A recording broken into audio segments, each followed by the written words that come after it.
بسم الله الرحمن الرحيم magacaygu waa Dr. Saciid Xariir Diiriye oo jooga magaalada London waxaan ahay musharax u taagan doorashada 2020 ee dawlad deegaanka Soomaalida ama la yiraahdo imika Somali State ayaan u sharaxanahay anigoo ah Dr. Saciid Xariir Diiriye waxaan doonayaa inaan maanta halkan baaq uga diro dawladda Itoobiya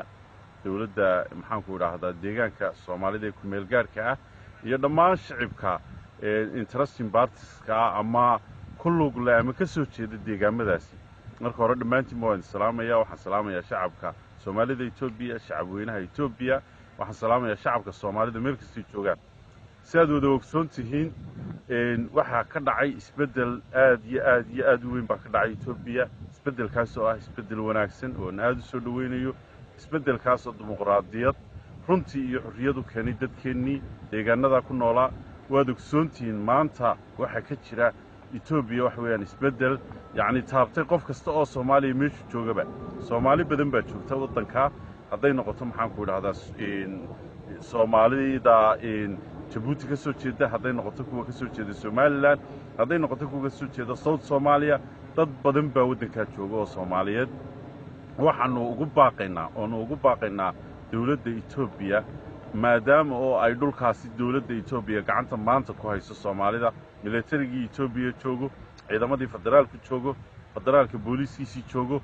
dawladdii macangaga ahayd Cabdi Ilay meeshii ay ka baxday waxaanu ugu baaqaynaa in la sameeyo doorasho xor ah oo xalaal ah oo dhammaan dadka deegaanada ka soo jeeda Soomaalidu ay ka soo qayb galaan waxa weeyaan Itoobiya sidii hore maanta maaha socon mayso in reer meesha sheegto in reer isku calaamadiyo in reer magacooda u bixiyo ma soconayso mana suuro gelayso waxa suuro gelaya dimuqraadiyad rasmi ah oo ka hana qaada dhulkaasi waxaanu leenahay dawladda ku meel gaarkii la doortay ee uu hogaaminayo Mustafa Cagjar waxaanu leenahay sidii in wadankaasi ay dimuqraadiyad rasmi uga dhalan lahayd ee Itoobiya iyo xukuumadda federaalka aynu meel uga soo wada jeedsan lahayn sidii aynu doorasho rasmi ah xor oo xalaal ah deegaankan iyo geeyigeenaasi Soomaali galbeed uga dhalin lahayd inuu Mustafa iyo dadka kale ee arintan ku jira inay ka qayb qaataan waxa kale oo soo jeedinayaa beelaha garxajis ee deegaan maxaan ku yiraahdaa deegaankaasi iyo beelaha direed kale iyo beelaha Isaaq inay si buuxda uga soo qayb qaataan Itoobiya maanta waxay ku jirtaa waqti xasaasiya waxay ku jirtaa waqti maanta waxa weeyaan in shalay hadii la isdulmi jiray shalay hadii dadkeena la cagta lagu hoos gelin jiray shalay toole hadii dadkeena yaani waxa weeyaan in la gumaadi jiray maanta tiima jirto maanta dadkii waa xor waxaan ugu mahadnaqaynaa kacdoonkii Oromada waxaan ugu mahadnaqaynaa madaxda Oromada xurriyada maanta aynu haysano waxaan ugu mahadnaqaynaa ra'iisul wasaaraha Itoobiya Abiy Ahmed haddaba arrintu waxay maanta taalaa sidii aynu wadanka ugu talin lahayn sidii wadanka doorasho xor oo xalaal laga qaban lahaa sidii degmooyinka haday noqoto gaashaamo haday noqoto gaashaanka haday noqoto awaare haday noqoto dhammaan deegaamadaasi reer Sheekh Isxaaq deegaan in la isaga yimaado oo shir degdeg la isugu yimaado sidii waxa weeyaan maanta waxa la dhisayaa qaab dhismeedkii dawladda ayaa socda dawlad deegaanka Soomaalida principal dimuqraadiyadii iyo processkeedii baa la gelaya waxaan anigoo ah Dr. Saciid Xariir Diiriye isla markaana isu taagi doona musharaxnimada inaan ka qayb qaato isbedel doonkaasi dalka ka jira waxaan ugu baaqayaa dadka taageera iyo taageerayaasheeda in loo diyaar garoobo shirweyne guud oo la isaga yimaado dhammaan gobolada aan degan anigu waxaan ka soo jeedaa degmada Awaare waxa weeyaan degmadaasi waxa hoos yimaada deegaano aad u badan tuulooyin fara badan tuulooyinka iyo deegaamada aan ka soo jeedo iyo deegaamada kale hoos yimaada iyo kuwa la barbarka ah goboladaasi wax laga qabtay saddexdiis kuna saneeyna soo dhaafay ma jirto haday noqoto dawladii baradooriyada Xayla Salaase haday noqoto kuwii ka horeeyay Mililakh haday noqoto dawladii maxaan ku yiraahdaa Cabdi Ilay ee u dambeysay waxba lagama qaban dadka biyo lama siin caafimaad lama siin dhulkaasi waa sidii Ilaahay u abuuray dadku walihiin waxaanu leenahay markaa si aynu isbedel u helno Soomaalidu waxay tiraan nimaan hadal hooyadii naqadisay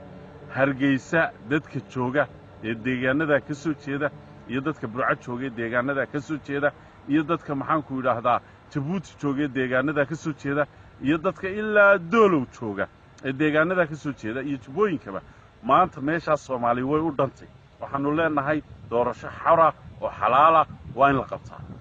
madaxweynaha ku-meelgaadhkaana waxaanu si gaara u faraynaa sistamka iyo nidaamka ku-meelgaadhnimada ah ee uu gacanta ku hayo inuu ka cadaalad sameeyo oo cadaalad ku dhaqo inta la gaadhayo doorashadii waxba kamay hadhin haddii ilaahay yidhaahdo oo aynu si wanaagsan u dhisno waa sanad iyo bilo la jira waxa weeyaan iminka waxaa lagu jiraa 2018 bishii Sebtembar waxaana la rajaynayaa doorashadu inay dhacdo 2020 waxba kamay hadhin waa muddo aad u yar muddadaa yar waxaanu salaadiinta iyo cuqaasha aan anigu waliba beelahan ka soo jeeday awaare iyo degmooyinka maxaan ku idhaha gaashaamo iyo gaashaanka iyo odayaasha iyo salaadiinta iyo cuqaasha waxaanu leenahay waddankii waa isbeddelay adduunkuna adduunkii hore maaha etoobiyana weli waxa weeyaan isbeddel ka socdaa wuu isa soo taraya halkan kuma eka waxaan leeyahay oo aan u soo jeedinaya oon ku bogaadinaya waxa weeyaan waddankeenna haddaynaan inagu dimuqraadiyaddiisa wax ka qayb qaadan dhismaheeda cid inoo dhisaysaa ma jirto dadku waa isboobaya dhulkaa la boobaya dadnimadaa la boobaya deegaanadaa la boobaya qofka maqani isagaa iska maqan marka waxay ila tahay oo aan u soo jeedinaya odayaasha in dhammaan dadka deegaanadaa ka soo jeeda ay u soo diyaargaroobaan shirweyne guud waxaanu leenahay ka qayb qaata dhismaha maxaan ku idhaha dimuqraadiyadda kaana qaaday dhulkaasi la yidhaha hawdan reseveria ee ingiriiskii wareejiyey